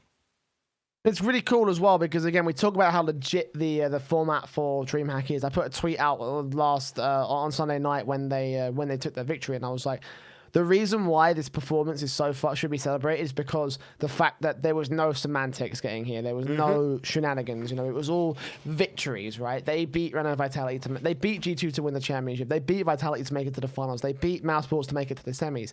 They fucking beat TSM to make it out of the group stage for Group B. They fucking beat Ground Zero, and they beat Linked Up, and they beat whoever else. They had to win all those matches without having to go through game differential or goal differential or anything like that. It was all down to the best of 5 victories, which is what makes it so special, because in that respect, by any analytical measurement, I can't say that I would have gone into this event saying the Peeps are going to win LAN. Right? I don't think anyone really would have done that. They would have been saying Reciprocity are going to win LAN, or NRG are going to win LAN, or maybe even G2 are going to win LAN, for example.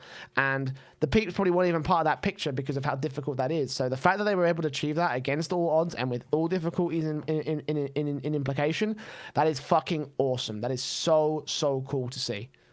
Yeah, the only thing I can really, like you were talking about the bracket and the style, the only thing I can sort of have a go at is it seems as if seeding is very much EU plays against EU teams and NA teams play against NA teams largely throughout. It might just be how this one's stacked up, just because I'm comparing a lot here actually from GC Aura, how they had that wondrous upper bracket run right up until day 3, and then Peeps, like I said, having to go for a lot of lower bracket runs, and it's just interesting to see how it all faces out. The Peeps generally are just a crazy little bunch in the sense of who they go up against can really. It feels almost like it is who they go up against can really change how they play. And like I said, it's good that they saw vitality.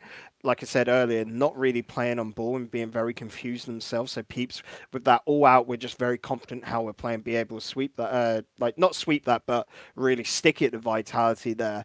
And then naturally against G2, who lost a lot of confidence in themselves, it was great. And really the end result was just a really warm, fuzzy feeling inside of everyone, wasn't it? Because this is a team that's got no org. It's just a couple of, like, it almost feels like a couple of teenagers from some American state, whatever, friends, signing up and just coming out on top. Of course, they're an RLCS team now and all of that, but it is just more of the feeling that anyone can do it at a DreamHack event, and the Peeps went and fucking did it. It reminds me a lot of the Triple Treble side, I guess you could say. It's a very similar story of a bunch of guys. No sponsors, no backing or anything, but, you know, looking fucking legit and taking out some serious names on the way and doing so. Do you know what? I can't even be mad about it, you know? Like, a lot of the times I do complain. I'm like, no, North America shouldn't have won it. Nah, this is one place where I think North America should have won it. Like, the it's first North American final. Exactly. Any you know? major. I mean, that's and on that crazy. note, you know, like, Montreal broke some serious records. Like, I think we had the longest combined overtime in a single series record broken in over the course of what I think maybe even one of the group stage matches. We had we got close to breaking your record from the longest overtime in a competitive matchup ever. Both online and offline, which was funny as well because they were talking about, oh yeah, it was only a few minutes off the original record. Everyone was like, what's the original record? I'm like, here it is. It's available on fucking YouTube. And everyone was like, oh shit, this actually does exist. What the shit? So yeah, it's been a memory-filled land, you know? Like, a lot of records being broken, you know? Overtime's fucking up the wazoo. I think we had the most overtimes in general of an ever DreamHack event. Also broken that record. You know, best finals, I'd say, since the fucking RLCS Season 5 finals, to be honest. I'd say that this is probably also... what's it? How do I say? I guess the best way to describe it is the most competitive sort of land, because we had the most number of game fights, we had the most number of overtimes, the most number of upset results as well. And with a format like this, that's saying a lot, the fact that upset results came in. So everyone brought their A games to the final DreamHack, and I think that we as an audience really benefited from that. Yeah, definitely. You can see that near enough all teams were on form. Yes, we had a couple of caveats to that, like we were saying, how TSM still didn't feel top 100 percent, but they're still a team that's growing. Reciprocity were weird just because Chaucet went on form, but the team were trying to mold around that. But it shows you that this was really the best result, and Peeps on Day 3 definitely were the best team. Arguably not the best team on, you know, days 1 and 2, but that's why you have multiple days, multiple stages to the event, and you've got to really work it up, you know? Indeed, I can attest and agree to that. So, of course, a massive congratulations to the Peeps, and a congratulations to all the teams that took part in not only the circuit, but also for not only the Montreal event, but the whole fucking circuit. You know, like this was such a good sort of effort from DreamHack. You know, like, and I'm absolutely looking forward to the next one if there is one. I think we all want one. Produced a lot of great memories, you know, like for all of us individually. You know, Leipzig was great to return. Valencia is the time when we all went out there and we were in Valencia itself for the Dreamhack Pro Circuit event. You know, we had a fucking fantastic time on our Airbnb, screaming and shouting our way in, you know, and I ruined my voice from the next Counter-Strike event I was doing at the time. It was just like fucking, you know, it was so memorable, man. And I think all in all, just sort of like watching the events unfold, seeing how the teams are developed. You know, if you take a look at the champions, you can see that we've got a different champion for every single DreamHack event, and we also had a very different a very different champion for every single major so far this year. So like it's just more compiling. Been won by different teams. Yeah, it's exactly. Crazy you know, we everything's just been compiling to the point of a victory, of just overall not a victory, but as a general just sort of thing, just a general really good. Just a really fucking good circuit, and like something that's really gonna have an impact, I think, in the long-term scale of Rocket League. Yeah. It's good stuff. Next year can we look at in how things were laid up. This year was, if anything, probably a little bit of a lull, weren't we going to say? Like with how things were lined up and everything really being announced a little bit too late. One thing I can definitely say, like next year, please announce stuff more than like 1 week in advance, so that everyone can prepare and stuff. But coming into next year, with what we can see coming up, it's going to be 2020 is going to be the year of Rocket League, and that's awesome. We said that about 2019, though, didn't we? So Yeah, but things fell through and shit hit the fan. So yeah. True that. Anyway, that's going to close the book. That's going to close this chapter on Dreamhack Montreal and the Dreamhack Pro Circuit. That's also going to close out this episode of RLAfterShock. A lot of shit to unpack this time around, as is standard with a LAN event. So that's exactly what we did. We talked for a long ass time about some Rocket League. Did you have fun, Bacon? Oh yeah, had loads of fun. Did you have fun watching the event other than, being sick and shit? So yeah, like you said, not exactly fun that, but like you said, the finals were good. It was lovely. But I can remember definitely after the finals, like after that hype, and then suddenly you're just there like, and dead. Just go straight to sleep. Because of course, naturally, that's the only thing.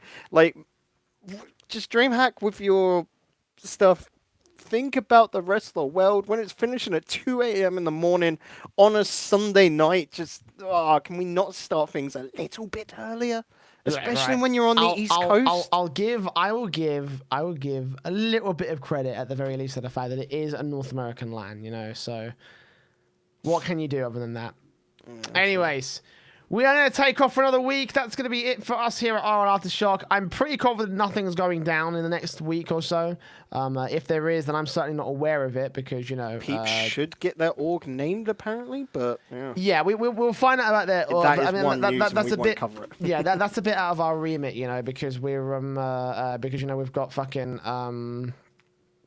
we've got an EU podcast essentially. I think the qualifiers for the RLCS will be the qualifiers for RLCS will be will be going down, but we'll focus on those when it comes to when it comes to doing fucking the play-ins. So we won't go too hard into that. We won't talk about that too much. We'll just leave that at that, and we'll focus on things a little bit. Take it light for the next week or so. We probably won't, as a result, be doing any doing an episode next week. I hate to do that, but unless something happens, we might get some other content together. Again, all I need to do is reach out to the right person and ask them if we can. So that's all that needs to be done. So keep your eye locked to the Twitter at RLAfterShock if you want updates on that particular shindig. And of course, if you want to follow the rest of the podcast, you can do on the YouTube, the iTunes, the Spotify, the Google Podcast, the TuneIn, the wherever the fuck it is you want to listen to or watch the podcast, you can do so by going, of course, to the YouTube channel, The Eternal J, and of course to anchor.fm/RLAfterShock to find your favorite podcast audio version to listen to and your favorite listings or request your favorite platform. So that's going to close it out for another week here at RLAfterShock. Bacon, any final words before we fuck off and I go to bed? I just am so excited for the next coming weeks/months because I know personally that I don't have like a weekend free, let alone days free up until like mid-November. So just keep your eyes through all the platforms and that because we're in for one hell of a time with Rocket League coming up. I think we are indeed, yes. Make sure you're watching, keeping up with all the brackets from the Open qualifiers for the RLRS, and we'll bring you all the coverage and more from the play-ins later on in another episode of RLAfterShock. So then, take care, and we'll see you soon.